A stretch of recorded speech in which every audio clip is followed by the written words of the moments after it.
So you being a former pitcher, we've seen a lot of these sticky substance controversies this year throughout the year. So where do you stand on a lot of them that have happened? And like you as a pitcher, like how did you try to avoid that in terms of getting the grip on the ball and stuff like that? We have to. We have to find different ways. It's not like I know there are times I want to cheat. There are times legitimately I need to have an edge. I mean, again, I can't go up there and Josh Towers versus Aaron Judge. I'm power on power, mano on mano. I'm not going to win that battle too many times, right? So then we got to start using this thing. So I have to have an advantage, and there are times where I want to cheat, but I got to be honest with you guys, man.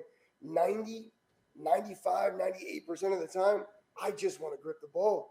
I just want to be able to hold the ball. And I say it to these dudes, go up there and bat with no pine tar, no gloves, no sticky substance, holding that bat in your hand. It is slick. It's going to go flying in the stand. People are going to get hurt. They're using that legitly because they want to be able to grip the bat and be under control of that weapon while they're hitting, not for any other reason.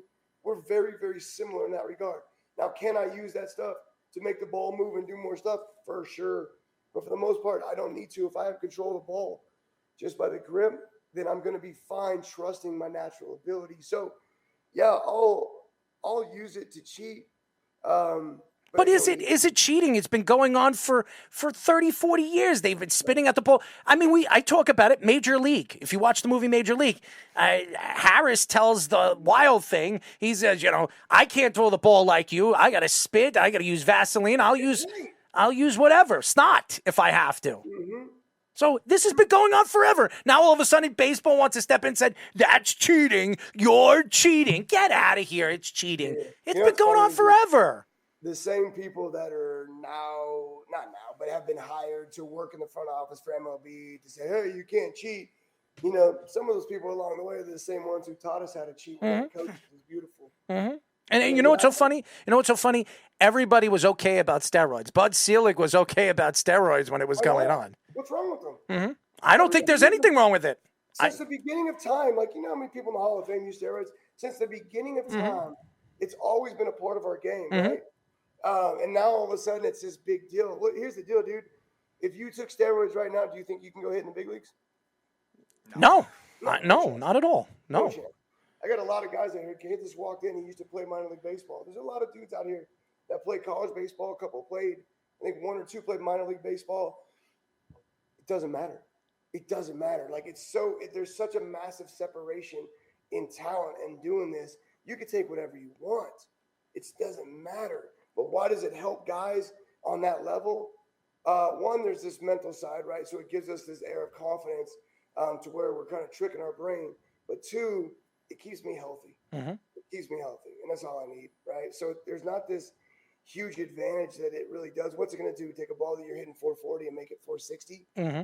What, right? I agree with you. And by the way, we are talking to former Orioles, Blue Jays, and Yankees pitcher Josh Towers. And I agree with everything. We've had different people argue that point, and that's why I sit back. And there's a lot of things about what's going on in baseball. I like the new rules. I like that they're not shifting anymore. I like the pitch clock. It speeds up the game. It gets the batters in the box, which has been a problem even with the Yankees. I watched the Yankees for years, and Chuck Knobloch. I remember how long he was standing outside the box.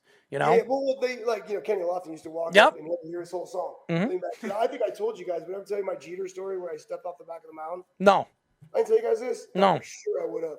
So, they all take their time. Nomar used to have his things. Good people, but it doesn't matter. So what did Derek do? And he would just dig in with his back foot, keep his hand up the whole time, right?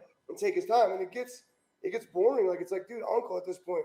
So the shot clock was always something that if you knew how to use, we were using it for a long time, so you can use that to your advantage. And so the guys like myself who work fast, the Derricks of the world who did that, they wanted us to slow down, right? I mean, they want to control the pace. I want to control the pace. So I got mad. I wasn't, it wasn't my best day. I got mad. I was in Toronto and Derrick's doing that. See if we can change his camera angle. Derrick's doing that. And so I legitimately walk off the back of the mound. And I just kind of sit here, and I basically put my hat down and just sat here. And the umpire and Jeter were like, Josh, what are you doing? And I was like, I just sat here. And so then the umpire takes a couple steps up, and he's like, Josh, what are you doing? And so I stayed in that position, but I stood up, and I yelled at him. I said, when you guys are ready, let me know. I said, when you're ready, I don't know how much time you need, but whenever you're ready and you want to get in the box, let me know. I'll be ready.